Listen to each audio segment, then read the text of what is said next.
tonight's thought. Now that I'm finished with graduate school, everybody's been asking me what's next. And I think I maybe can answer that question in one word: crime.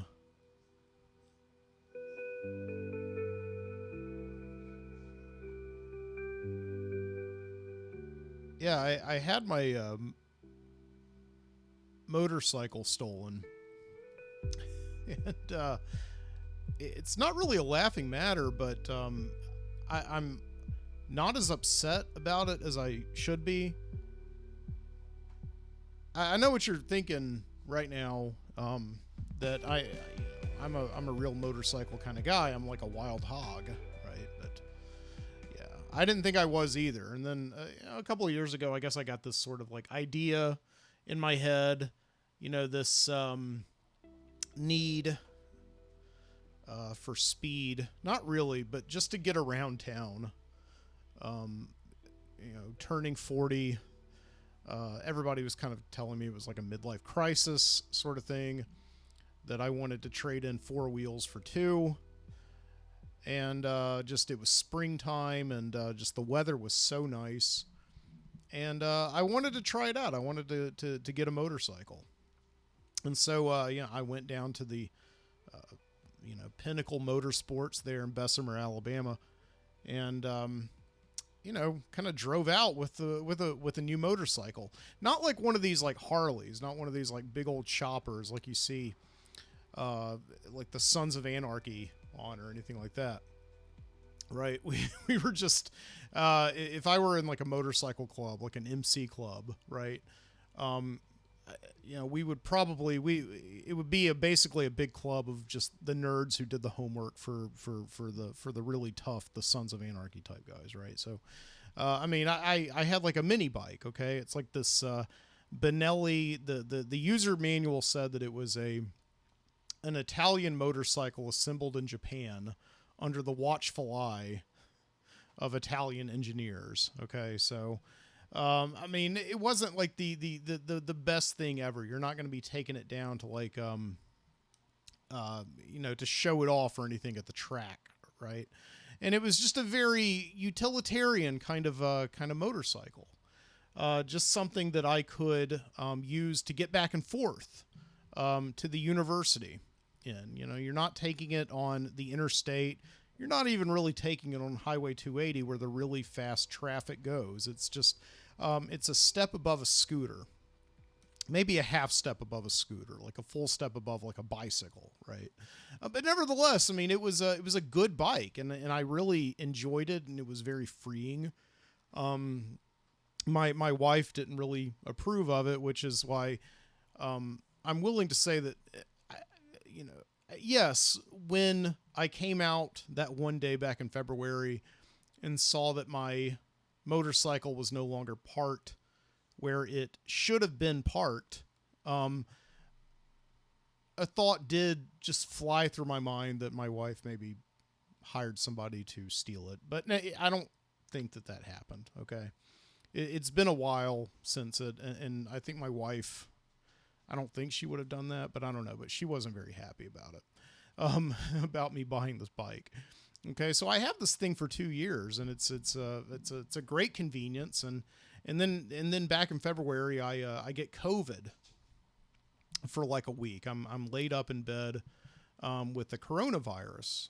It's the second time I've had it, and I'm sort of there all week long. I don't feel like leaving the house or anything like that, and the motorcycle just sits out there, unattended, in the parking lot behind my apartment building. And I just come out one day when I'm kind of feeling better, and I feel like I'm walking the dogs and all that, and kind of taking in some sunshine. And I look back there, and this thought has gone through my head a million times since I bought the thing, because it is very lightweight. It is something, and this is what I've heard, is that motorcycles just get stolen. People come and pick them up and just put them on the beds of pickup trucks and just take them off, and right. And so this has really been something that I've kind of been darkly expecting for a while now, to come out of my house one morning and just see it gone. And sure enough, it was gone. And I was like, it was difficult to process, right? I've had things stolen before, but I've never really just been like, oh my God. It just something that of that kind of value, something that I was financing, right? I didn't pay cash for it. I had a lien on it with the credit union.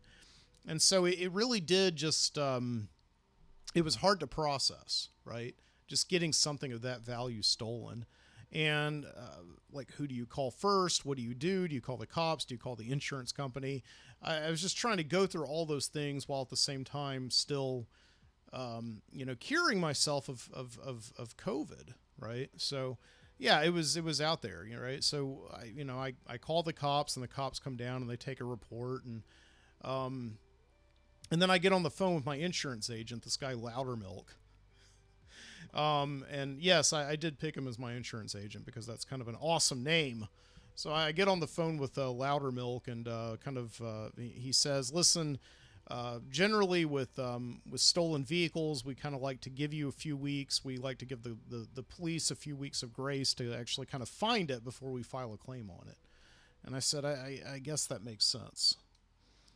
And yeah, it did make sense, but at the same time, it was incredibly uncomfortable because I had a payment on the thing due in a few days, and this irritated me perhaps more than having my bike stolen, was having to make a payment on something that I couldn't use. If you've ever been there before, right? If your car has been in the shop or something, or if you have had something stolen, right? So yeah, like right, Loudermilk tells me, just give me a call back in a few weeks. Okay. So yeah, so I wait a few weeks, I make the payments, and, finally, don't hear anything at all back from the cops. And of course the police officer who took my statement, he didn't really seem very hopeful of it anyway. And, all of my friends were like, yeah, that thing is like chopped up. It's on the way to Georgia now. Right. You always hear the term chop shop, right? I mean, that's what they do. They take in vehicles, they kind of split them up. I don't know what they do. They like, take, like that movie Gone in 60 Seconds, like the original one, right? They take the, license plate or whatever, the VIN number off of a beat up one, right? And then they put that onto a new one that they've stolen. Okay. I don't know, that seemed to have worked in the 70s. I don't know how it works today, but everybody was pretty much under the impression this thing was gone, right? Very, very quickly out of my life. Okay. So Loudermilk finally calls me up a few weeks later, and he files the claim, and they pay off, right, my lien that I have with the credit union. They pay it off. It's gone. So I'm no longer owing any money on this thing. And quite honestly, I have to tell you, it's a bit of a weight off my shoulders, because in this time of frugalness, right, when I'm coming off of 2 years of kind of meager stipends with graduate school, and I passed everything, I graduated, and now I'm unemployed. It's honestly kind of a nice, just a small little fraction off of the shoulders there, to no longer have to pay just one bill. That's actually kind of a relief. But I still do miss my motorcycle, especially when it's spring. Okay. So all that's paid off. And then a couple weeks go by, and I get a letter in the mail from the insurance company, and I almost throw it away. But I happen to open it up, and it's a check for like $578. And this is very concerning to me, because like, they paid off everything. Why am I getting a check for $578? And I call up Loudermilk, and Loudermilk tells me, oh yeah, that's what was left over. And I said, what do you mean what's left over? You paid off everything. Why would I have anything left over? And he kind of gives me all of this legalese and everything, but the point is that after filing my claim, I have $578 with which I could do anything that I want to. And so he says, have a good day. Enjoy spending that money. Right. And so I was confused, but I wasn't going to ask any more questions. I mean, I had money in the bank, money in the hand. Right. And so I took that money, I took it down to Chase, I deposited it, and I went and got myself some whiskey. And suddenly I was sort of like, I hear all these things, right, over the years of people taking these incredibly insane risks to, like rip off the insurance companies. And all of a sudden, I don't understand why, but all of a sudden I kind of do. I'm like, yeah, maybe insurance fraud is maybe the way to go now that I'm unemployed. I don't know. What else can I get stolen?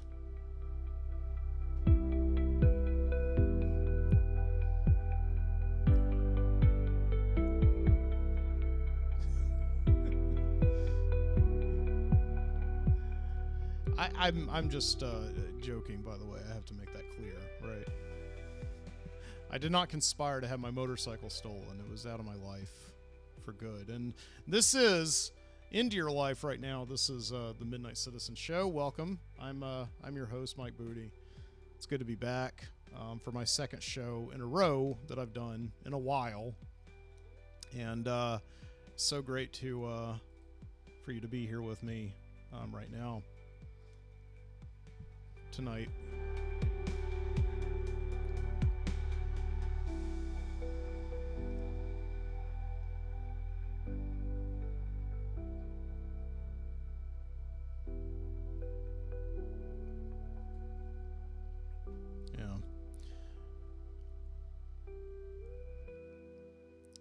I did actually take that money and spend it on things other than libations, right? Paying other bills and everything. So yes, if you heard last week's show, I have finished graduate school, this like long, arduous process of finishing a master's degree in English literature. I'm out of it. I'm done, right? So yeah. And what am I doing now? I'm in like this weird week limbo, like WEEK, not WEAK.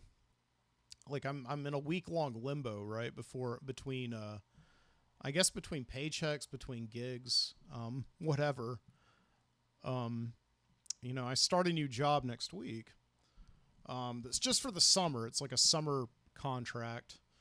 And I begin, and then I adjunct teach at the university in the fall. So it's good. Everything's kind of set up right now. Still no full-time job, but everything is like A-okay for now. I just want to make it clear right now to everyone in the insurance community right now that I am not, or nor have I ever been interested in committing insurance fraud. I just want to let you know about that. Okay.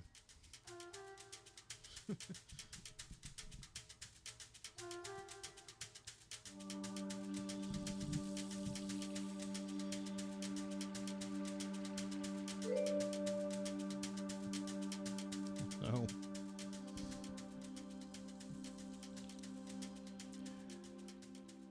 And graduation went off without a hitch, all in all. Again, I went into all this last week. I'm not going to kind of repeat everything, but the last show I did was the night before graduation. So, yeah, like passed my thesis. Again, like you have to write this, big, long kind of essay about a book about, and I chose this book by Cormac McCarthy, called Suttree, which is now sitting very comfortably on my bookshelf. If you can see that, I changed up the cameras in here. I am on video tonight, and I've got kind of a new camera set up here in the Midnight Citizen studio. So if you're listening on audio, you'll go onto YouTube. I'll make it really easy in the show notes for where you can find it. If you'd like to watch me here. And we are also, by the way, on a brand new platform. I'm no longer over at was it mikebooty.com/the Midnight Citizen, right? I changed up that website. That website is now basically professional because now that I'm out of the program, right? I people tell me I have to be more professional. Okay, so I've had this domain name mikebooty.com now, I guess, for about the last 10 years, right? And I've always kind of used it for this show, The Midnight Citizen, and hosting all my shows there. And I think I do that through Squarespace. And I got to be honest, I like Squarespace, just like all those people on YouTube who promote it seem to. And the only difference between them and me is I'm not getting paid to talk about it. So I do like Squarespace. I think the one thing that I've always been uncomfortable with it is that it's just been really difficult on Squarespace to distribute shows. Say I do a podcast, I upload it, and then I have to spend time distributing it all over the internet in various places where a disparate audience can find my show. And it's always been one of those things that honestly, it's like recording the show has always been the easy part. Getting it out there for people to listen to it has always been really difficult. And I have to be honest with you, I always want to find more people who would be interested in listening to this show. So I started getting on, during grad school, everybody that I was there with, most of them very young people, much younger than I, started talking about Substack. And so I looked into it, and it's a much easier way to distribute things, right? So you put it on there, and it's kind of got all these ways to natively integrate into all these applications. I'm getting way too technical for myself and probably for you. You probably don't care. But the long and short of it is that I'm now on Substack, and the name of the Substack is called Mike's Bonfire, right? So it's called Mike's Bonfire.substack.com. And I'll pull it up here for all you video people. Yeah. So there it is. Yeah, mikesbonfire.substack.com. And why isn't it called The Midnight Citizen? Because I kind of have a bunch of other stuff I want to put up there. Like I've got a film review up there that I just wrote. After I finished my thesis, I just woke up every day for about 6 months straight and just wrote all day. And when I was finished with my thesis, I got this like incredible depression because I didn't have anything to write. So yeah, over on the Substack there, I'll be doing a lot more writing. Trying to get back to some fiction projects that I've been working on. But mainly it's a place where I'm going to be hosting my podcast. And if you're familiar with Substack, again, like I want to make it very clear here, because some people may be like a little bit cynical about this. Substack is a platform that is mostly meant to drive revenue for its creators. It's like a newsletter platform. So a lot of times, when you go to somebody's Substack, it very often asks you to, pay money to support them. And you can't really get anything free on there. You can occasionally get some free posts and all that. I'm not doing that. Okay. Again, I've always seen myself as a non-commercial enterprise. A little bit of money would be nice, but again, I know that I wouldn't be doing this thing still after all these years. Even though I've taken some breaks and some of them very long breaks, right? I always, keep coming back to the show because it's something that I enjoy doing. Some people out there seem to enjoy it, even though it's like just sometimes all over the place. And um, and yeah, like right now, it's if I continue to do this show throughout the summer, which I definitely hope to do, um, I it's going to take me a few shows to kind of get back into the rhythm of it right now. Like right now, what you hear right now is me just really trying to find my way in the dark, without a flashlight or hands. But like on Substack though, I have no plans at all whatsoever to ask people to pay for the content that I'm putting out there.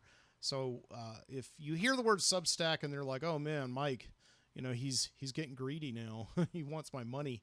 Don't worry about it. I'm not gonna do that. So I just want to make it very clear here on the Midnight Citizen Show.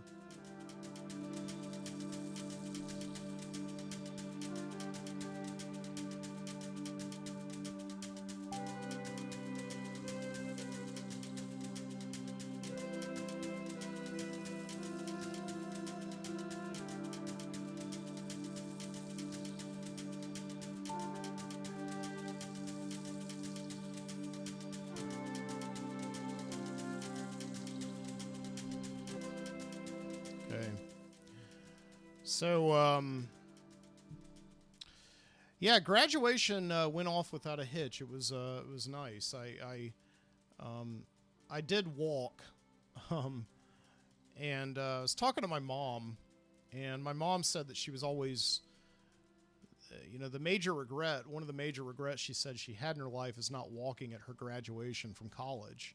She said, like, everybody told her that nobody does that. Nobody walks. And my mom said, like, they were all wrong. Everybody walked. So she said instead of like going to her college graduation, she went down to the lake with my dad, which honestly seems like kind of nice, right? So, yeah, because like a graduation, even for graduate school where there's, far fewer people there than like an undergraduate graduation commencement ceremony. They take a very long time, right? You're in there for about 2 hours. And so I was looking forward to it, to like getting up and going across the stage and shaking hands and with the dean and the chancellor and all that stuff. And just kind of having like this official chapter out of the way. I wasn't necessarily looking forward to just like sitting my ass 2 hours to do it. But nevertheless, I mean, that's just one of those things. And the other thing with graduation, something that I do remember from the last time I went through this process is it very much is like going to an amusement park, right? Without all the rides. Like when you go to an amusement park, you're constantly standing in line. You're constantly being asked for money. And that's what it was like at my college graduation. At all 3 graduations that I've been to, right? When I graduated with my undergrad back in 2006, with my master's in education in 2013, and now with my second master's in 2024. What you do is you just stand in a big long line, and there are tiers along that line where you're being asked for money, right? So first off, you like walk across the stage. You shake hands with 2 people, the dean and the chancellor. Right. And then you are now standing in another line, and you're kind of like assuming that you're going back to your seat, but no, suddenly somebody like says, "Hey, over here." And like you look and you're kind of surprised. Right. And they take your picture. And so that's the first thing where they ask you for money. Right. And then the second thing, of course, is that suddenly the Alumni Society is there, and they hand you like a pen, and they're like, "Welcome to the Alumni Society." It's like, now listen, and I was joking with the guy too, and I think he had heard this before, because he kind of like laughed at me and sort of gave me an ironic, kind of like, "Welcome to the Alumni Society," because everybody knows what the Alumni Society does, right? It's like after you've just been through this process where you've paid a ton of money to the university to be able to get to this point. Now you're being asked to pay more money in perpetuity for the rest of your life throughout the universe. And so every, 2 times a year now for the rest of your life, you're going to get calls from them. And of course, this is my, you know, third time doing this. So I already like 4 times a year get calls for this, right? From the Alumni Society. So yeah, I kind of joked with the guy and I was like, when's the first check due? And he's like, ha, ha, ha, ha. And it's like, he's probably heard it before, but anyway, so yeah, I got my picture taken and it just totally shocked me. I was really surprised because, I wasn't expecting to get my picture taken. I don't know why, because I mean, it's like one of those things that they do, right? They, put you in front of these things called a stop and repeat, right? Which is basically just a green screen. And they don't give you a diploma, right? And I can't remember if they gave me a diploma, like an actual physical diploma that I could take home with me the last time I went through this. But they don't do it anymore. It's something that you have to order special. The diploma, like the actual, I guess not my actual diploma with my name on it and all that. That's like something that's always mailed to you later. Because a lot of people who walk, they haven't necessarily finished the program, right? And or they have money that they still owe to the university, and the university is not going to give them their diploma and until they pay all their fees or do whatever they have to. And somebody was joking with me. I remember the last time I went through graduation, said, did you get your receipt? And I was like, what receipt? And he's like, your diploma, right? And yeah, he was joking, but it's also kind of true, is that like the diploma is kind of literally like a receipt. Like you just went to the grocery store or something and picked up an education. Yeah, so they continuously just like ask you for money until you walk across that stage and finish up, right? So, yeah, what happens is you stop at the stop and repeat, and you turn, and somebody just very quickly shoves like a placeholder into your hand, like a little green leather, faux leather book that ostensibly has your diploma in it. And they just very quickly take your picture and then almost literally shove you out of the way just for the next person, because there's like 300 people behind you, right? Yeah. And so I was really shocked by it. I mean, they give you much more notice and grace also at the Department of Motor Vehicles, right? Yeah. So what is this? Yeah. Again, if you're watching, or if I guess you've seen the show notes, maybe you'll be able to kind of see the hatchet job they did on me, right? These are my graduation images. These are some of the objectively, these are the worst photos I think I may have ever taken. There's some nice ones here, like just I'm actually smiling there, and kind of this candid shot where I'm taking I'm shaking hands with the chancellor. But oh my God, this one right here. I mean, it just looks like I don't know. Right. It just looks like I got caught with my pants down or something, and I'm wearing steel underwear. This is awful. This is the worst picture. And to add insult to injury, they also gave me an alternate version of the photo, that's in black and white. So I look artistically, very artfully awful here, right? I mean, honestly, it just looks like I don't know what is happening there with that. I mean, it looks like I'm in the middle of eating like a peanut butter and banana sandwich or whatever. I mean, it's just terrible. I mean, that's why you give people like a little bit more. If you're a photographer, I don't know. It's like photography 101. You give somebody a little bit more warning. And also, you take their picture twice, right? I mean, I think they even do this at the DMV. They say, do you want to take another photo? At least they've done that with me before, right? I mean, because honestly, I think it's like, okay, of the infinite amounts of faces that humans are capable of making at any given time, about 80 to 90% of those faces are objectively awful, embarrassing. I mean, it's like, seriously. You look at any movies of yourself, any video that you've taken with your phone or whatever, just pause at a random place. I mean, they're terrible.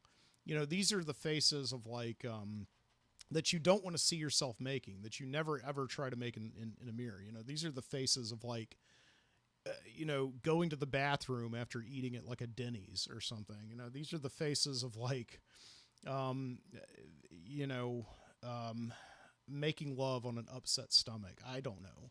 They're terrible, terrible, terrible faces. And then, you know, you have about like the 5% of faces that are okay, that you sort of prepare for, but also kind of have to be neutral, right? These are the faces of like your driver's license, your passport photos, things like that. And then like 3 to 5% of faces that you can make are actually okay. And these are the faces that you get after you are really truly prepared to take a photo. And I just was not prepared to take this photo. And I don't know why, because I knew that the photo was coming up. I guess I should have known. I wasn't really paying attention, I suppose. But I just, yeah, it just was, you know, was really a very, very embarrassing. Yeah, they're asking me here, these photos they gave me, you know, they're asking me if I want to purchase these, you know, because they've got watermarks all over them. You know, they've assured that you can't cheat and just get these photos yourself. So I do not believe I will be purchasing these photos, but I will forever have the memories preserved here on this website that they've sent me emails to continuously over the past week to try and get me, you know, to try and get just like a little bit, right? A little bit more money.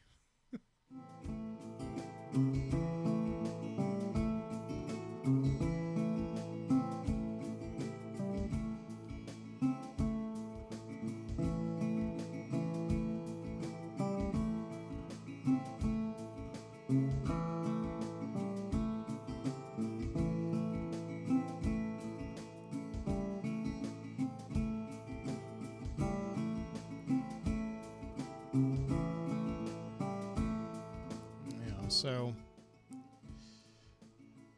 and yeah, it was a very quiet graduation. There were no protests, right? This is, you've been following things that have been going on. There's been protests all over the country right now on college campuses. And I was expecting at least maybe like some ire. I don't know, because I go to a very diverse university. There's obviously a lot of Muslim students, a lot of representations of the Islamic faith. It's the South, not so much, honestly, I would say. Jewish representation, although there is some. There are two pretty big temples within a few square miles of the university. I was expecting a little bit, but there weren't any. So in a lot of ways, I think it's like I'm kind of surprised. I think Auburn University, which is in Alabama, was recently ranked as, you know, one of the universities that is like most known for its free expression of speech on campus, and that's good. And I think UAB should be up there as well, because as long as I've been at the university, we've had some very controlled, very productive conversations about this whole thing between Israel and Palestine. But yeah, there weren't any even any caps, you know, at graduation. People decorate their caps, right? I was expecting at least a few protest sayings and all that. There was none of that, and all that. So I don't know if people were just being incredibly passive to the situation that's going on over there, or they were just being very respectful of each other's beliefs. I'm not very sure, but you know, it seemed to go off without a hitch. Everybody seemed pretty cool with each other, so that's good.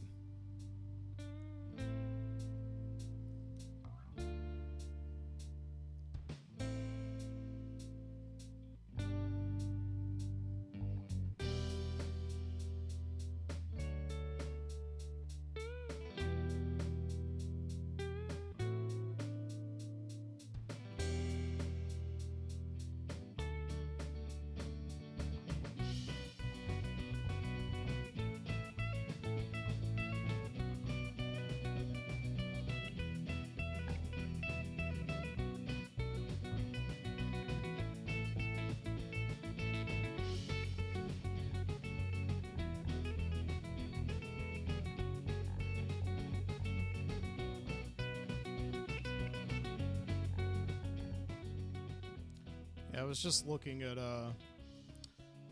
just kind of doing like a debrief of everything that I've been working on in graduate school for the past couple of years. I was just doing a debrief. So yeah, for the last, I started this process back in 2020, right in the middle of COVID. Decided to go back to graduate school while I was still teaching high school, and I've said all this before, but a couple of years ago, I quit my job and just decided to commit myself full time to doing this again, as I've said before. But the ride wasn't free. Obviously, well, I didn't have to pay these just an ungodly amount of tuition. I got a stipend every month for the university to be able to do grad school.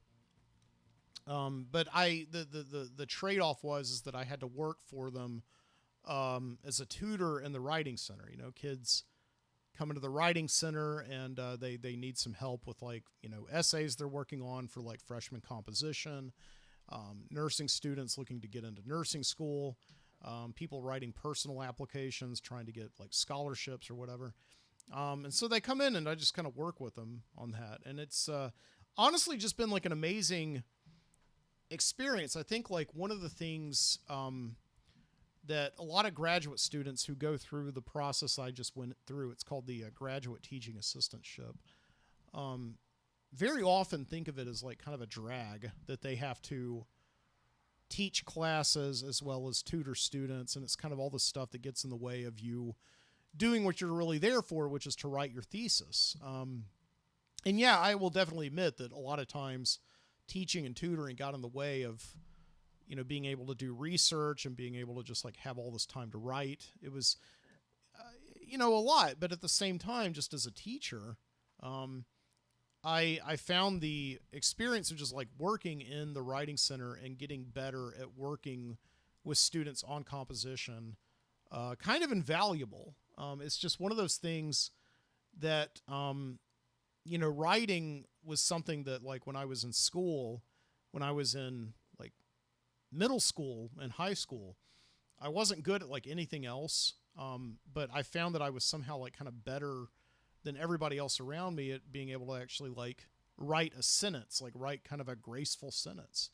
And it's one of these things that I sort of took for granted initially until I found out that like nobody else really knows how to do this very well. And I'm not bragging, seriously. I'm not like bragging because believe me, this is literally the one thing in the world that I actually am kind of good at. So, I think I maybe earned, I don't know, the right to sort of talk about it like this. But it is one of these things that I just always thought that everybody kind of knew how to do until I started reading what other people were writing. And I sort of was like, wow, I mean, some of these people who are like good at literally everything that I'm not are kind of not really that good at this one thing, and they kind of need some help. And so it's one of these things that I just found out is that ended up getting me into education. Being able to finding out that I was really good at not only being able to write, but being able to kind of communicate to people how to be able to write. Okay. But when you're training to be a teacher, it's not something that they teach you. All these techniques and strategies about how to work with people on improving their writing. It's really one of those things that you can only learn by actually doing it, right? It's kind of absent of theory. You just have to do it. And so when I was teaching high school, I had to work with students all the time who were, dyslexic. And so I was working with this very niche population of students on writing. And so that was all well and good. But in terms of being a teacher who's going to be able to work with a broad population of students on it, I needed a bigger, sample size. If this makes any sense. So working at the university level and like working with writing with students in the writing center was exactly kind of the thing I needed. Right. It was just very beneficial to be able to do that. Right. So, yeah, I was looking at some of these stats here. Let me see if I can pull them up on the computer. Yeah, here they are, right here. Yeah, I took a screenshot earlier at just like what I've done. So like this is over the past, I was just kind of looking over this. Over the past 2 years, I've had 437 appointments with students. I think it's actually more than that, but a total of 294 clients. And 31 surveys. So kids kind of gave me some feedback and all that, but that's kind of a lot. I was looking at that earlier today and I was like kind of stunned that it was that many.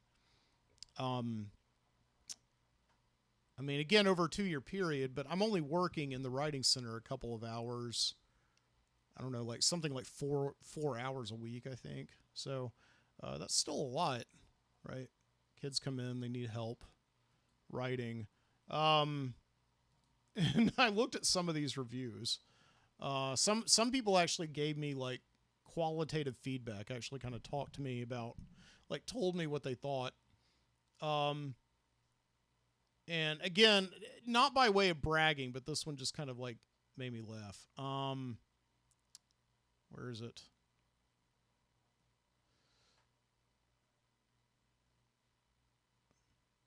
Yeah. Mike was fantastic. He was encouraging, accommodating, helpful, wonderful. He covered each of my concerns as thoroughly as the structural issues in my paper.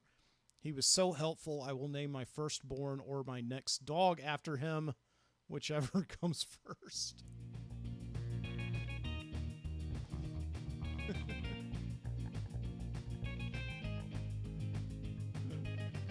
It's pretty good. So right now out there, so there could be a kid walking around named Mike, or a dog named Mike. I don't know, whichever one comes first, right? Okay. All right, let's take a break here and listen to some music. Go back, do the first one that we've had in a while. Yeah, let's do a music break. What do you say? And I'll be back here in just a few minutes. This is the Midnight Citizen Show.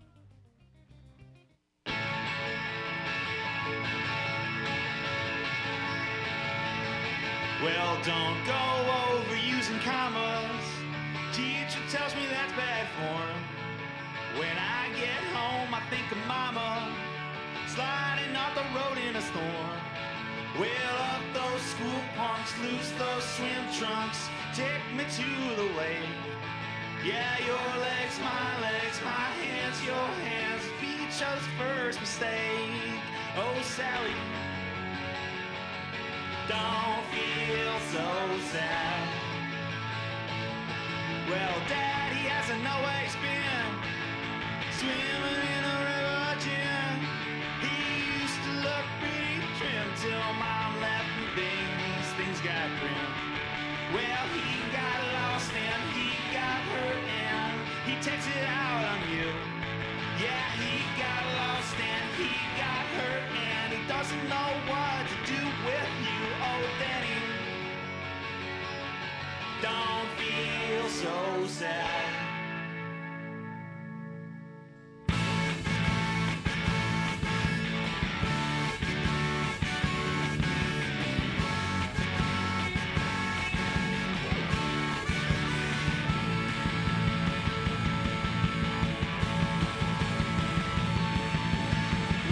American English. We speak American English. Yeah, 20,000 words of the same shit. Freedom's all you gotta put up with. We speak American English.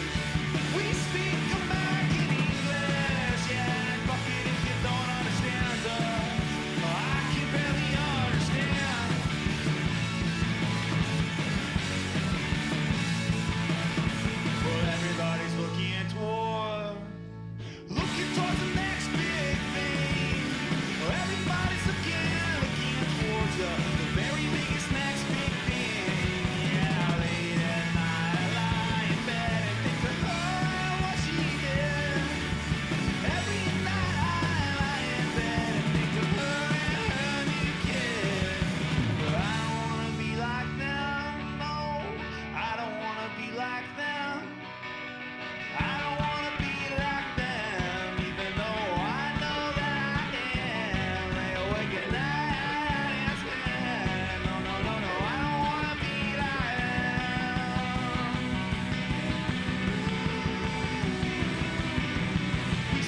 American English. We speak American English. Yeah, 20,000 words is the same shit. Freedom's all you gotta put up with. But we speak American English. We speak American English. Yeah, fuck it if you don't understand us. Well, I can barely understand.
What is here? What remains when everything does fade and change? Who I was, all thought I could be, is just a ghost of identity. Now I disappear in you.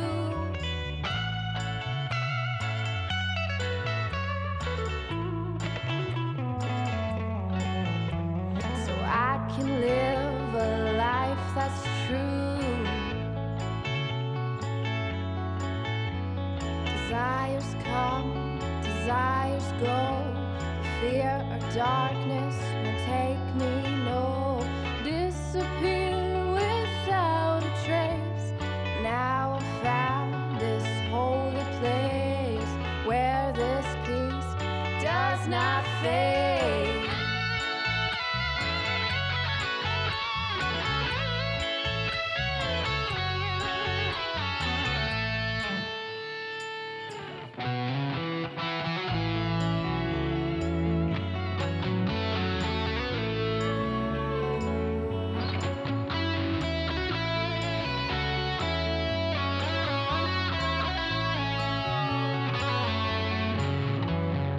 I can face whatever I see, 'cause I know it's all in me.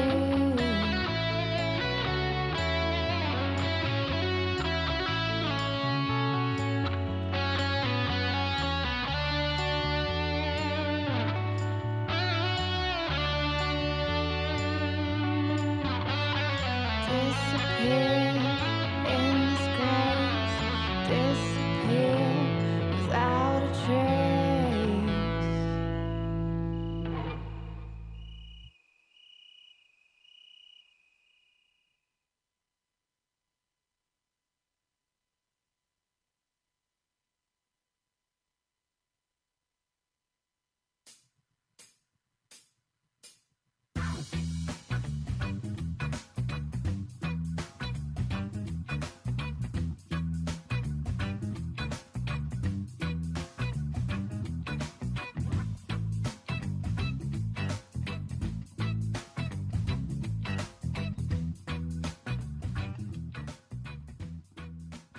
Band called the Blue Lotus. Spontaneous Disappearance was the name of the track, and I've played them on here before. Yeah, I didn't have time today to find new songs, so I think I'm just playing old ones. But I see why they're on here. I guess I like them, and I do like them. Before Blue Lotus, you had the Canoes, American English. I guess that's fitting, right, for what I was just talking about. This is the Midnight Citizen Show.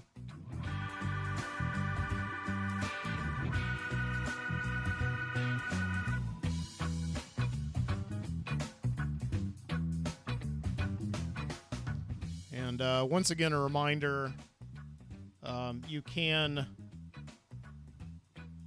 check out everything that I'm working on right now over at mikesbonfire.substack.com. Why do I call it Mike's Bonfire and not the Midnight Citizen? I think I remember, because it's been a while ago since I branded that. And I haven't really put anything on my Substack in a while. It's because I've been writing a novel over the past 3 years or so, and my plan was to do what a lot of people are doing with Substack and just release it in like a serialized form. And it kind of follows the model that notably I think Tom Wolfe followed with the Bonfire of the Vanities in the 1980s. And Tom Wolfe is an author I've always kind of admired, even though I find his style kind of insufferable from time to time. You know, he's one of these like big literary icons, you know, the late, I guess the second half of the 20th century. Bonfire of the Vanities and A Man in Full, which I was surprised that they just made that into a Netflix series, this book he wrote in the late 90s about a millionaire in Atlanta. So like Jeff Daniels is in it. I think that's going to be pretty good. Anyway, I digress. But yeah, Tom Wolfe wrote this big epic novel. Honestly, one of the best novels. To me, the best American novels of the 1980s, The Bonfire of the Vanities. And he published it over the course of about a year and a half, much in the same way that like he was very much obviously inspired by like Charles Dickens, who kind of got his claim to fame that way. In England in the 1800s. And I don't know. I think that's why I call it Mike's Bonfire. I think also there's like the thing where it's like I don't know, just take a bunch of stuff and throw it into the fire and let's see what burns. I think that's what it is. I don't, yeah, maybe that's it. All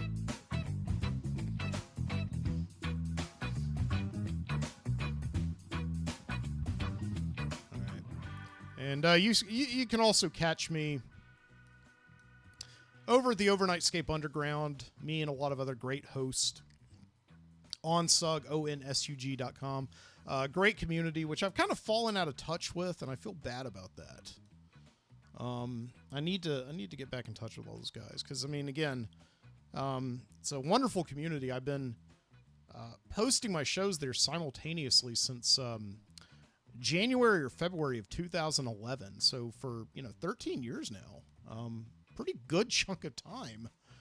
I've been posting over there, over at the Overnightscape Underground, and I really do feel like a lot of those guys I've met a couple of them in person.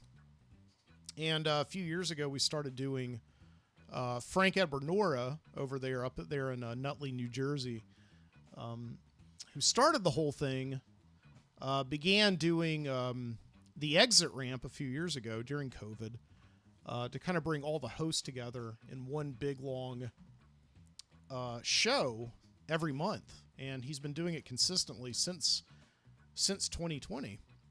And I haven't been on any of the shows in quite some time, because they always do it on days when I'm just like out of touch. I can't hop on there, and I keep meaning to. So, where's this going? I don't know. Check out the Overnightscape Underground again, ONSUG.com, and yeah, you'll like those guys as much as I do.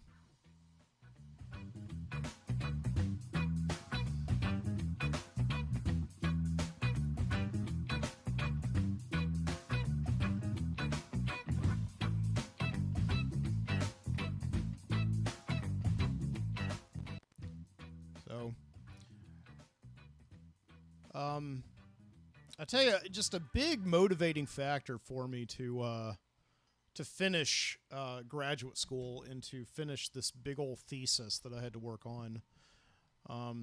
Choosing this one book, right, that I would have to spend a year reading and rereading and doing research on and reading all of this scholarship on. this book by Cormac McCarthy. I really loved it. I loved the book, and I still love the book. But I was, by the end of it, toward the end of it, I was so ready to just throw it into a bonfire itself, right? And just see it burn. And I kept on asking myself, what am I going to read, right? Like the second I finished this book, because, just one of the reasons I came to grad school in the first place is because I really wanted to just engage myself fully with the reading process, not just like finish a book and kind of chuck it away, but just really learn how to read better, I think, and just engage with theoretical frameworks for looking at books, and looking at books not necessarily as just like standalone projects by authors, but looking at them as kind of like creating like part of a narrative, right? A historical narrative of like an artistic narrative, and just finding out how books, like authors put things down and like leak bits of their subconscious, leak bits of their like moral experiences, into their writing. Because, I think every author knows, this is something that I never really grasped, until I really started to teach books. I think every author knows that they're putting bits of themselves into a book that they didn't know that they were doing, that they didn't necessarily intend for. And just one of the things that we can have a lot of fun with, obviously, is like kind of spending years and years and years, like picking apart, pieces of a book and just kind of like figuring out, what did the author intend and what did the author not intend, right? There's this thing called intentional fallacy, where you could sort of look at like, oh, that author is having, like, that writer is having that character smoke a cigar. Maybe they're talking about like blowjobs or something like that, right? It's like, no, sometimes a cigar is just a cigar, the Freudian thing. But anyway, yeah, long story short, the book that I decided to read was not an easy one. I've been meaning to go back to this one for a while. And it's Gravity's Rainbow by Thomas Pynchon. You can see this, my copy here. This copy is, I think I bought this about 10 years ago, from a bookstore that was since torn down, reopened, closed, and then a new location was built for it again. So that's how old my copy of this book is. This book came out in 1973. And if you know about it, I guess you know about it. Thomas Pynchon, a notoriously reclusive author. Only 2 pictures of him exist. I guess he's still alive. He's in his late 80s.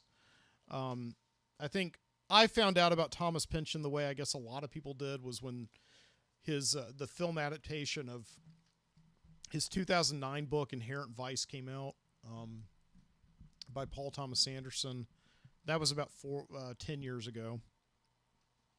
But yeah, Gravity's Rainbow is one of those like, just cult novels of the 20th century. One of these books that is honestly like Moby Dick, and I did finally read Moby Dick, by the way, in graduate school.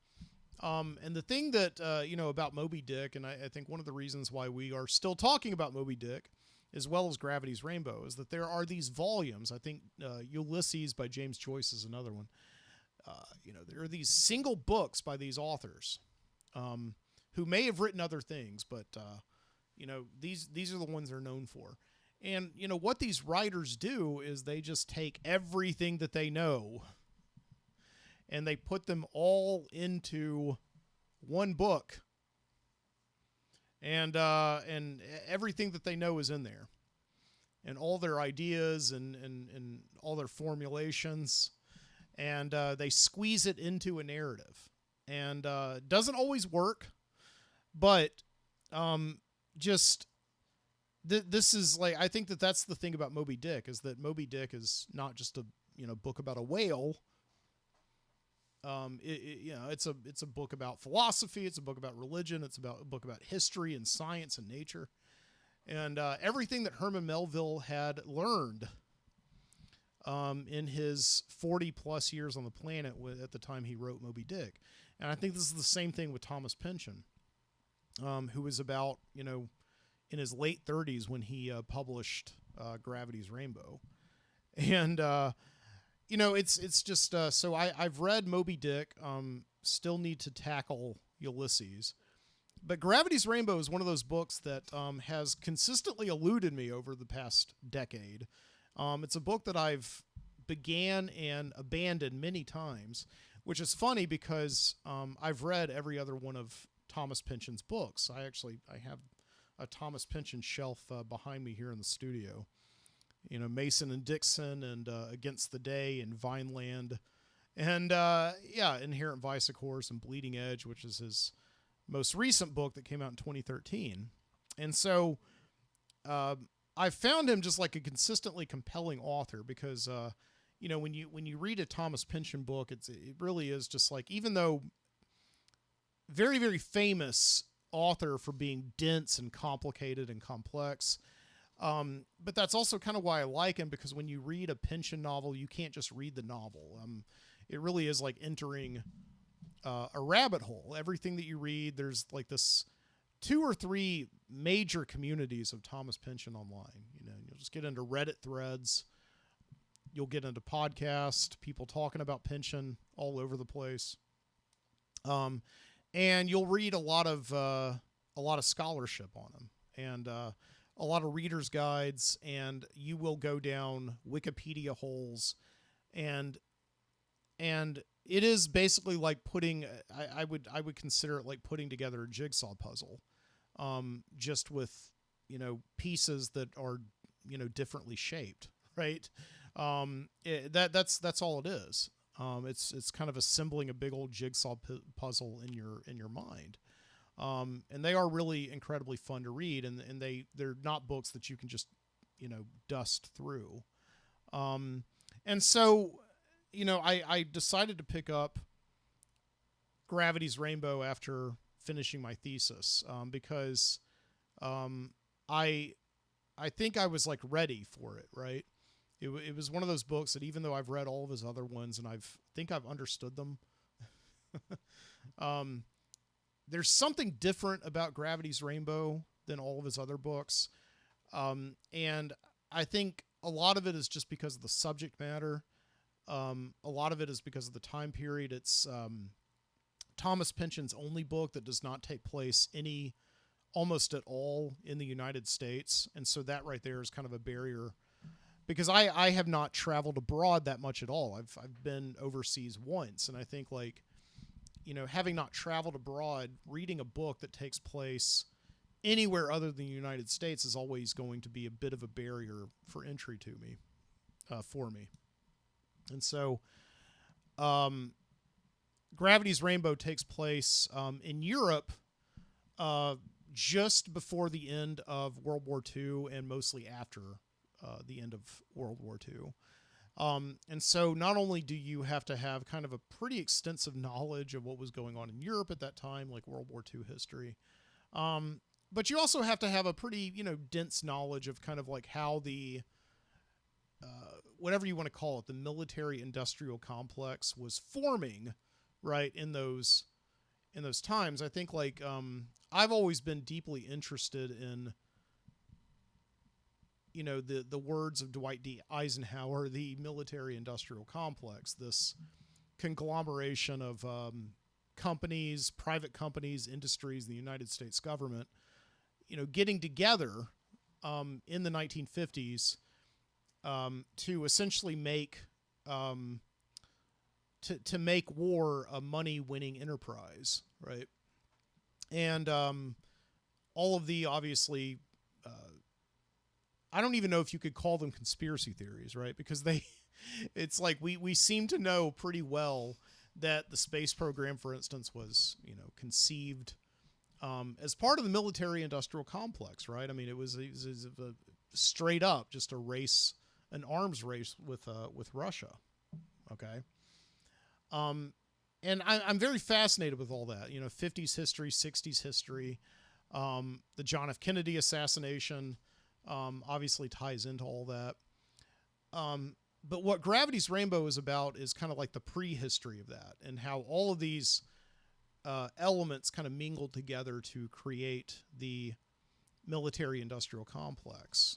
And so that's all very interesting. But on top of that, there's a much deeper metaphysical angle about the book is trying to sort of say something about the entropy, right? This idea that nothing's connected, that there's just kind of this chaotic force in the universe.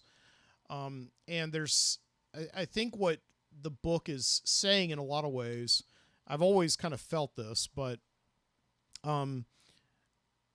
is that, history up until World War II was something that was somewhat easy to understand the narrative of, right? Countries have skirmishes, or one group of people wants independence. They go to war with that other group of people who have power over them. And so throughout history, we sort of can always understand how nations form and civilizations form and evolve and all that. And then after World War II, there's something just kind of strange that happened, and we can no longer really exactly explain, like motivations for warfare and motivations for conflict. And I think that's one of the things that Pynchon is doing in Gravity's Rainbow. And the main plot, as it is, such as it is, focuses on this attempt by a secret organization working with British intelligence called the White Visitation. They're trying to understand the some kind of like way to predict or to save lives from the falling of the V-2 rockets that the Germans were building and sending over to fall all over London, in the days leading up to the end of World War II. And they noticed something interesting. There's this American soldier named Tyrone Slothrop. And, Pynchon likes to have fun with names. Like, if you hear the name Slothrop, you can kind of understand what kind of a character this guy is. He's just sort of like this slob or very slothful person. This guy who sort of doesn't really have any connection to the war that he's fighting. And Tyrone Slothrop is a kind of a ladies' man, but I wouldn't even call him that. He's just like this guy who sort of just falls accidentally into a barrage of sexual encounters with all these women all over London, right? And wherever he has sex with women, or wherever he gets, erect, right, his penis, a bomb falls. Like every time he has sex with a woman, a bomb falls, right? And these people with the White Visitation kind of put this together. So what they're essentially trying to do is they're trying to connect cause to consequence. But interestingly, the consequence, which is the rocket falling, is like, what does one have to do, with the other? And so this kind of stands in for this idea of how we are naturally prone to look at history and to try and explain how A equals B or how A leads to B. Okay. And so, it's ultimately like a foolhardy mission. Like, it's like, no, it's just a coincidence. Right.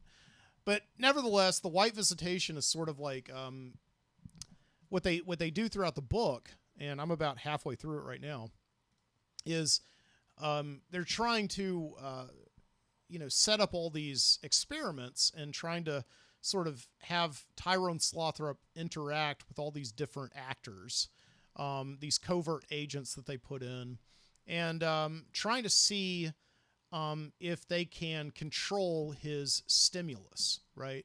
In other words, if they can control the stimulus, they can control the bombs and where they fall, right? And so that's like the general makeup of it, the general thing about it, right? So when you read a Thomas Pynchon novel, the thing is like you always have this like feeling of playfulness, like Pynchon is having like a lot of fun, right? And it is like, after having read Moby Dick, it's kind of that same exact feeling where you actually really do feel like you're having a conversation with the author in a weird way, right?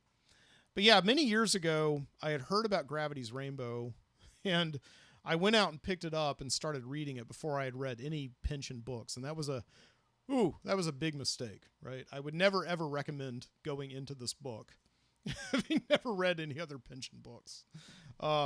Start with something simple like Inherent Vice, which is just more or less a straight up detective mystery that takes place in California in the 1960s. And make Gravity's Rainbow. It's like, I think what I'm doing right now is the smart thing, because Gravity's Rainbow is like, even though I think it's the third book that he published, it's the last book of his that I'm reading. And after this, I'll have read all of them, and I'll kind of start from the very beginning. So yeah, but I'm glad I did it. I'm glad I'm doing it. I hope I finish it this time.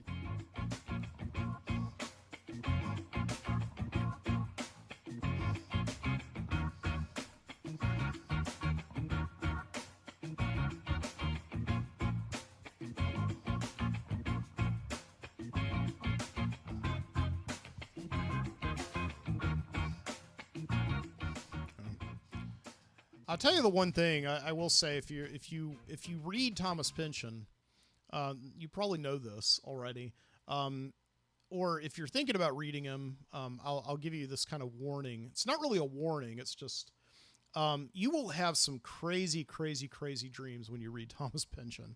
I'm really saying this honestly, that when you read Pynchon, so much of his narrative jumps back and forth. He can very often change locations, like 3 locations in one paragraph.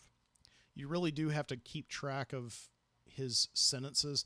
Not to say that, like, you know, if you miss one sentence, then you'll be completely lost. I think, like, what I learned to do with Thomas Pynchon is that, like, if you are reading and you get lost, eventually he'll have sort of like one word or one phrase, something that you connect to something he said earlier that will often bring you around to, you know, bring you back around again, you know. So a lot of people, I think, who abandon Thomas Pynchon and never go back to him make the mistake of trying to read every single word that's on the page. He is designed to be read over and over and over again, right? But my point is that, like, when you read him, it will really seriously start to cognitively rewire you. And especially if you read him before bed. And every single time I think I read Gravity's Rainbow before bed, I have some weird dreams, because a lot of his stories, especially in Gravity's Rainbow, as I said, deal with secret societies, and they deal with, like, underground tunnel systems and just paranoid delusions, obviously. Tyrone Slothrop in the book is constantly paranoid that he's being followed, that he's part of a bigger plot. And at times he honestly does remind me of Jim Carrey in The Truman Show, for instance. This guy who, as the book goes forward, is increasingly awakening to the fact that every move that he makes is he's being tracked. And he also finds out that it goes far further back in his life than just World War II and the White Visitation. It goes all the way back to his infancy, right? So you'll begin to have these dreams, and I wouldn't even say that they're paranoid dreams, but they're definitely dreams about, like, secret societies and things like that. And yeah, like the other night I had this weird dream that there's absolutely no way in the world that this dream was not inspired by Gravity's Rainbow, but it was like one of these secret society dreams, where there's essentially, I think, like, there's 2 tiers of society, right? I was, like, kind of dropped into this world where there's, like, 2 tiers of society, or maybe there's 3. Let me think. So yeah, there's the elites. Okay, so these are the people who actually get to have a party. Okay, and they get everything is basically normal in the world. But once a month or once a year or whatever, they have this very special party, and the elites are able to go to the party and kind of mingle around and just kind of have a good time. And then there's this kind of like second tier, and these are the watchers. Okay, and again, everything is kind of normal, and they're in normal society with the elites and just doing normal jobs. But once a year, when the elites have the party, the watchers, right? They get to go to the party, but they don't get to like attend with the elites. What they have to do is they have to kind of like hide out in like these secret rooms and these antechambers, and they're allowed to observe the elites having a party. They can't interact with them, but they can sit there and they can observe, and maybe they can bring snacks, but the snacks are not anywhere nice as like the hors d'oeuvres, okay, that the elites like serve at their party, right? So the watchers maybe have like Lay's potato chips and like sour cream dip or whatever, okay, and so yeah. And is there a third tier society? I think the third tier is like not even allowed to come to the party at all. They don't get to do anything. They're not even aware that the party is happening, right? Yeah, I think that's what it is. Okay. So I had this dream where already I had all this knowledge. Okay. And again, I think that this was kind of weird knowledge that filtered in from Gravity's Rainbow, because this is sort of like a little bit of what's going on with like the white visitation. That they're kind of the watchers, not the elites, but they're kind of the watchers, right?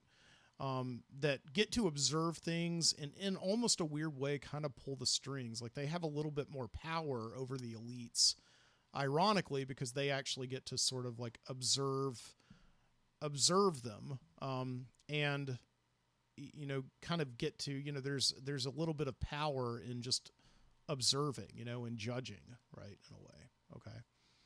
So yeah, I'm dropped into the society in my dream, and I think I'm on like tier 3, and I don't know what the name for tier 3 is. I don't know if it's like, what it's like. It's not like the elites or the watchers, or maybe it's just like the plebes, right? So I'm like a plebe. I'm a plebeian, okay, or a groundling or whatever, okay. So I'm a groundling, and I am out and about in like the market square. And I think what happens is that I hear one elite. I hear like kind of one of the elites saying something bad about one of the other elites. Okay. And I don't know this guy's name. Let's just call him, I don't know, because it almost sounds like the Edgar Allan Poe story. It almost sounds like the Cask of Amontillado. Yeah, let's just call him Fortunato. Fortunato is the guy who sort of like insults Montresor. Right. So I'm out in the market square, and I just hear Fortunato make an insult. But again, I don't know Fortunato's name. So anyway, but I do know that the guy he insults, right, behind his back. The guy he insults behind his back is Montresor. Okay. So I go to Montresor and I'm like, hey, I heard this guy say something bad about you. He called you a bad egg. And Montresor's right, like, what's his name? Who called me a bad egg? And I say, well, I don't know his name, but you know what? I think I can identify him, right? And Montresor says, okay, next time I have a party, I'm gonna promote you. You're gonna be one of the watchers, and you're gonna watch, and I want you to point out whoever insulted me, and all that. So I say, okay, that sounds good. So Montresor has a party over at his house, and he invites all these people, and I notice that they're kind of all spread out. So I go into one of these rooms with the watchers. And of course, remember, the elites cannot see the watchers. Okay. So like the watchers are all hiding in these rooms. And I guess there's like two-way glass or whatever. And the setting is not really like a mansion. It's not like Eyes Wide Shut or anything where it's like this nice ornate, mansion. It's kind of like this woodland setting almost. Like it's like a mansion that, or whatever, like a big house that kind of has like trees for walls or something. Almost kind of like the Ewoks or whatever in Return of the Jedi.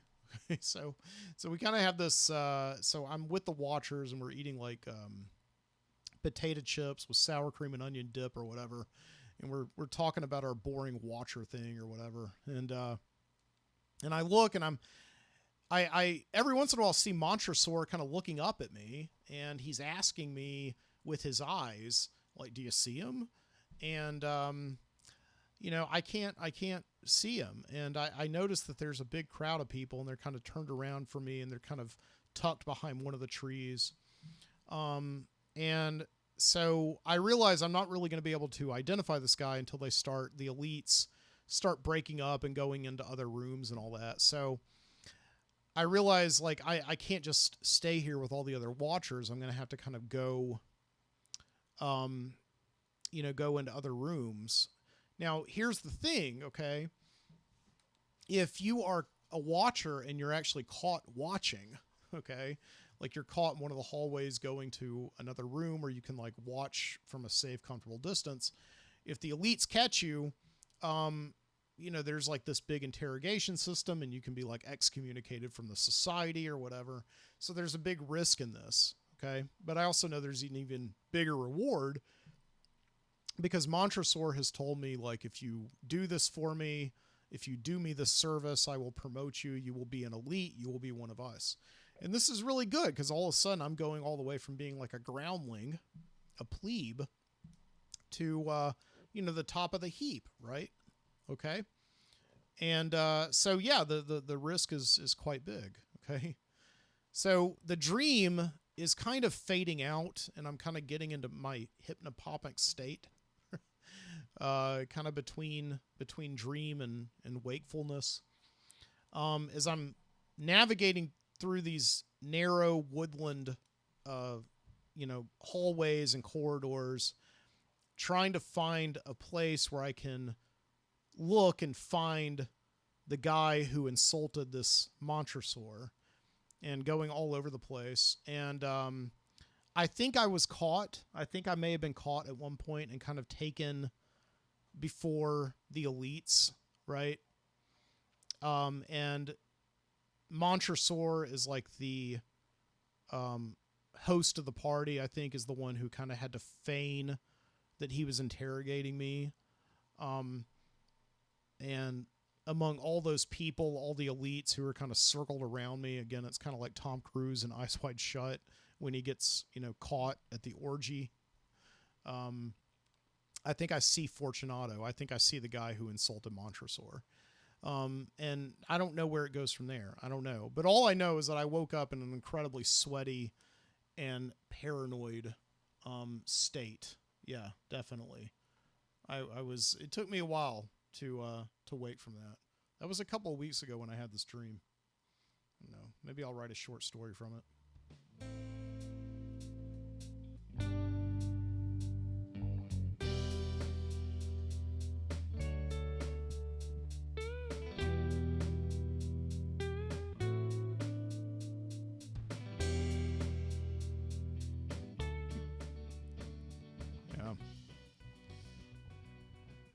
It did, and I think very much remind me of that movie Eyes Wide Shut. Because that movie is like Tom Cruise. The Stanley Kubrick movie that Tom Cruise made about 25 years ago. It's all about him being a doctor, like a Park Avenue doctor. He's risen to the top of his profession. There's really no higher place on the earth that he can get to in society. But then he finds out that there's one tier higher, and there's no way he could ever get to it.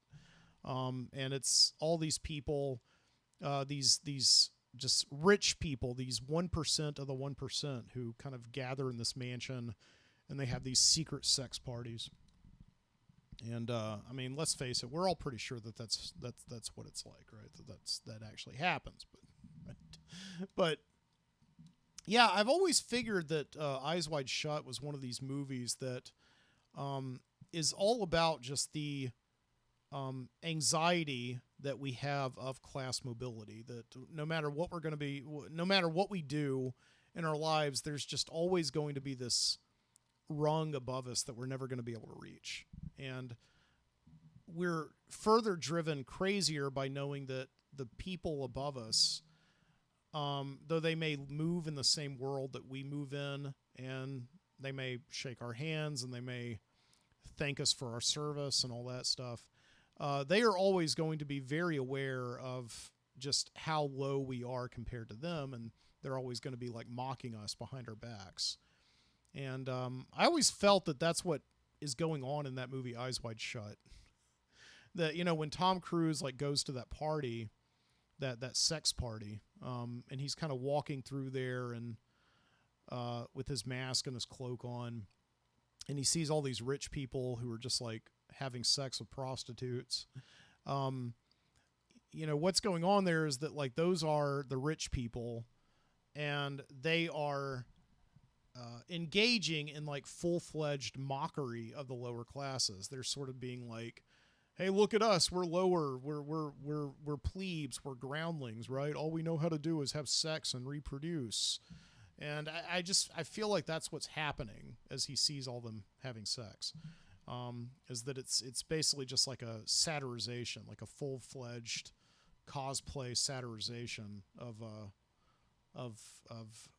the bourgeoisie, or the proletariat, right?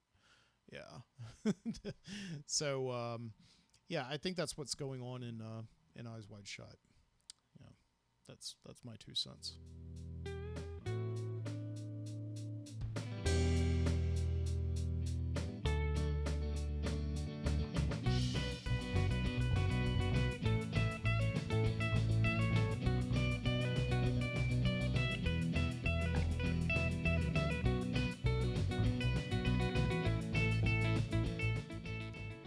Okay, and I think we're going to take one last break, and we're going to take a trip to that wonderful place, down to the Video Street Video Store.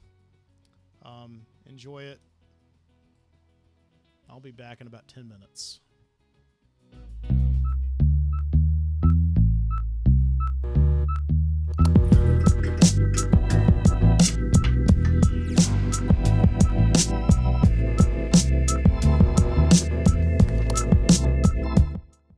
Your safety and the safety of your family to purchase this videotape.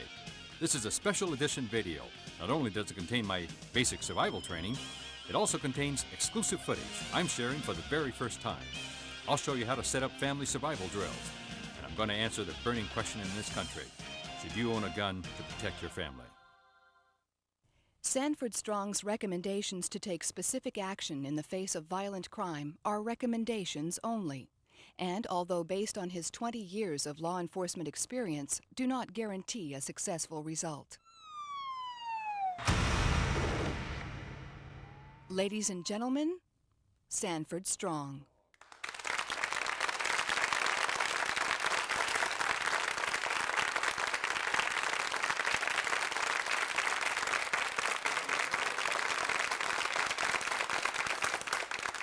Glad you're here. I'm glad to be with you. I'll be talking to you about crime tonight. I don't mean auto theft. I don't mean someone breaking into your house, stealing your things while you're gone on vacation. I'm talking about the new crime in America. The random violence, the kind that explodes in front of people and just paralyzes them, takes lives. You need the exact same survival mindset that cops learn, that I taught to cops. Nothing less. You need it. A survival mindset is the absolute bottom line when it comes to learning how to protect yourself against that new crime I talked about. A survival mindset is going to be the heart of everything I talk about tonight.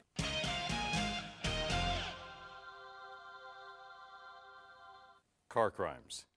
In 1 year alone, in America, there were 200,000 car crimes. 1993. 20,000 of those crimes were violent. A woman raped, or a motorist shot or killed, badly beaten. And the worst of them all are carjackings. They go down so fast, 5 to 10 seconds is all it takes. Watch this one.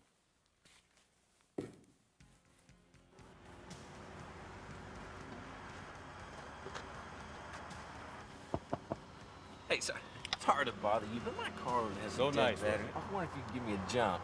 Oh, we don't even have any Hey, man, cables. why don't you get out of the car? What are you doing? Shut up! Get out of the car! What are you Arguing with him, grabbed out.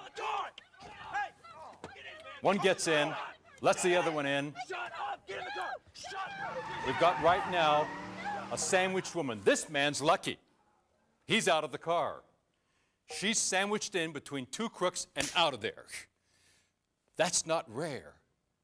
That's common, and sometimes that's the point behind the carjacking itself. Now, let's rewind this, and let's give this couple another chance. Watch.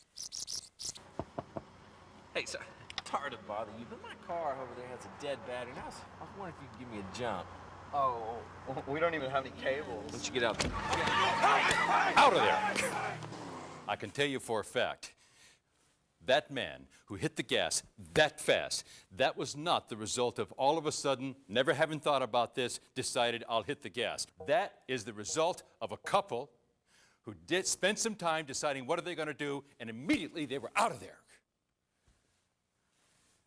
That's a survival mindset.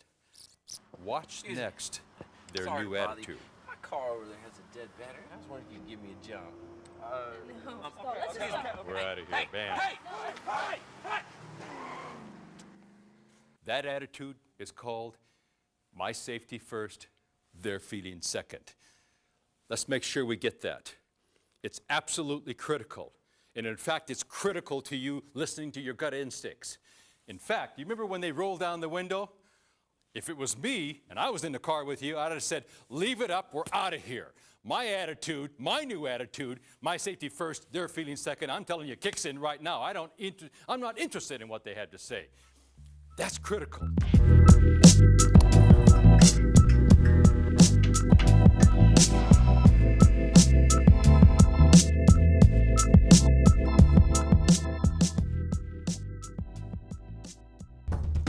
Deep in the heart of Dallas, Texas, a storm is about to erupt, one that has been brewing for 3 tumultuous years. At the eye of this storm rests a game developer that has recently kept quiet about its next big project. Until now. Hi, welcome to Ion Storm. Ion Storm is putting the final touches on its most anticipated title, Daikatana, a massive time-traveling journey that whisks players through 25th century Japan, ancient Greece, medieval Norway, and San Francisco circa 2030. Impresario John Romero, lead designer of Daikatana, gives us a telling glimpse of the game's premise. John Romero, game designer of Daikatana. Never heard of you. The game, you don't have sidekicks. You're just trying to rescue Mikiko. And as you go through the game, you meet other people like your sidekicks, and they join you, and you continue on with them. And when if the sidekicks die, the game's over. So it's very important that you keep your sidekicks alive. But surely a sidekick should be able to defend himself. Daikatana's advanced AI will take care of that, and then some.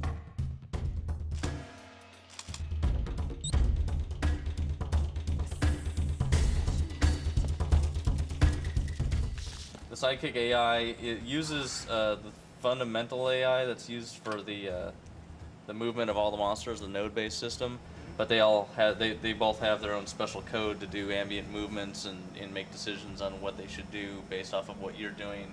And also you get to give them commands on what they should do in the game, like come over here, attack, don't attack, stay where you're at. Unlike many first-person shooters, Daikatana will be underlined by a deep story, fueled by the player's interactions with his sidekicks. Start off in 2455 AD in future Japan. You're trying to rescue Mikiko from from Kaji Mishima's fortress.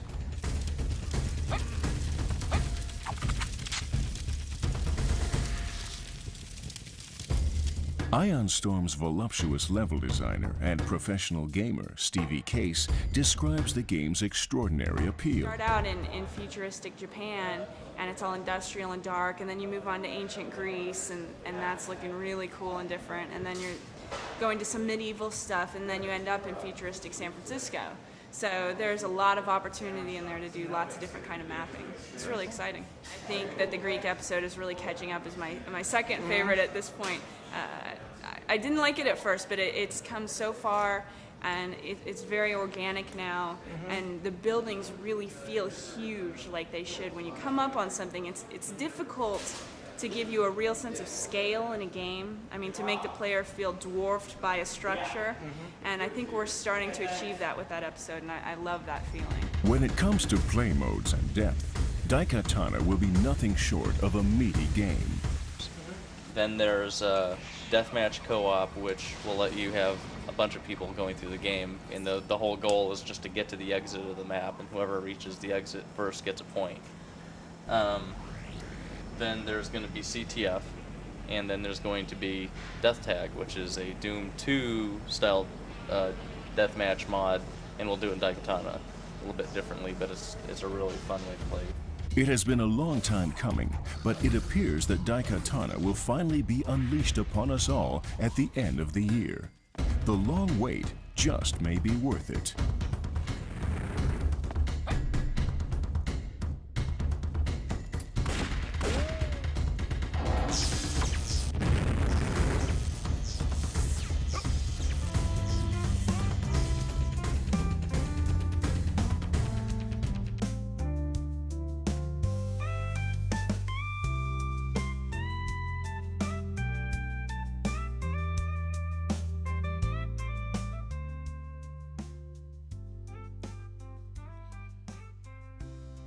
I've shown that last one before, that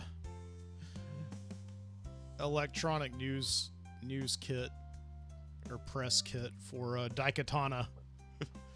That, of course, was the John Romero's big follow-up to Doom in the late 1990s that had two things going against it. It was, it was like coming out right against Halo, which, as we all know, is Halo. And two, it just wasn't a very good game, Daikatana.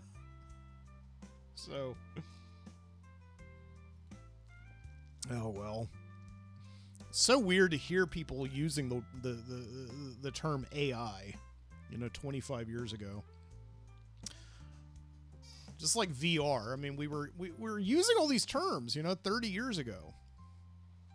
Hell, 35 years ago. And it just now seems like they're sort of kind of almost becoming what they were meant to do. I mean, obviously they've had artificial intelligence in video games for, years and years and years. But, the AI they were talking about was like, tell my companion where to go. Tell them to stay. Tell them to attack. Right? Very, very simple things. I don't know. Sometimes I wonder, am I AI? I don't know. We're getting to that point. Right? We're all becoming Rick Deckards. Anyway. All right. Once again, I want to remind you, you can find me over at mikesbonfire.substack.com, right? And the Overnightscape, onsug, onsug.com. Stay tuned for more shows.